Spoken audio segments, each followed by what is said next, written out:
सदर घटना ठाण्यामध्ये घडली असून आम्हाला हा घटनाक्रम इंस्टाग्राम ॲपद्वारे सांगण्यात आला आहे.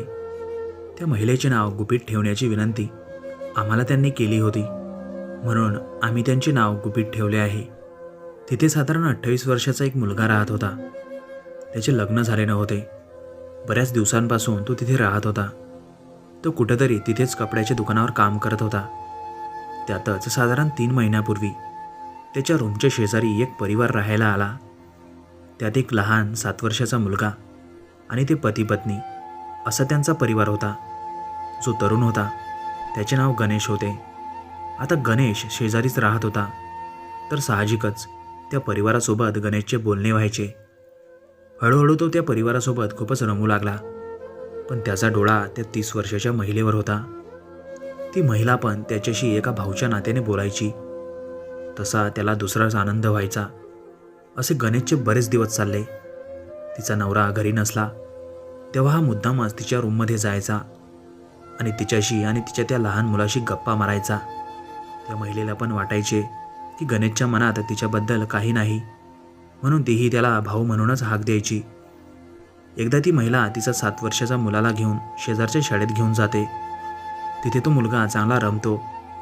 त्याचे तिथे शाळेत ॲडमिशनही होते, म्हणून ती महिला रोज सकाळी त्या मुलाला घेऊन सकाळी 11 वाजता बाहेर पडते आणि संध्याकाळी घ्यायला जाते. तिचं असं दररोजचं चालते. गणेशला हे सर्व माहीत असते आणि याच संधीचा एक फायदा घेऊन एकदा गणेश एकट्या असलेल्या त्या महिलेला गणेश तिच्या रूममध्ये घट्ट पकडतो. तशी ती जोरजोरात ओरडते, म्हणून गणेश तिला घाबरून जातो आणि तिला सोडून देतो. गणेशला ती स्त्री आता खूपच बोलते. मी तुला भाऊ मानले होते, पण तुझी नजर एवढी वाईट असेल मला माहीत नव्हते. त्या दोघांची चांगलीच अनबन होते. त्या दिवसपासून गणेश आणि तो शेजारचा परिवार जास्त काही बोलत नाही. गणेशही तिथे जास्त काही जात नाही. ती महिलाही तिच्या हस्बंडला गणेशबद्दल काही सांगत नाही आणि ती तो विषय संपवण्याचा प्रयत्न करते. पण गणेश तसं करत नाही.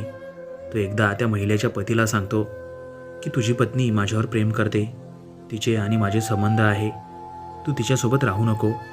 महिलेच्या पतीला या सर्व गोष्टीचा खूपच मोठा धक्का बसतो आणि तो स्वतःला त्याच्या राहत्या रूमवर मुलगा आणि पत्नी शाळेत गेल्यावर संपवून टाकतो. या घटनेच्या पोलीस तपासात गणेश हा गुन्हेगार आहे असं सिद्ध होते. पण त्या महिलेची काही चूक नसूनही ती आता गरिबीचे जीवन जगत आहे आणि तिच्या मुलासोबत आनंदित आहे. गणेशवर मात्र काही कायद्यानुसार कारवाई चालू आहे आणि तो बिंदास त्या महिलेचे आयुष्य बर्बाद करून समाजात वावरत आहे. या सर्व प्रकारांवरून खरंच कोणावर विश्वास ठेवावा हे मात्र कळतच नाही.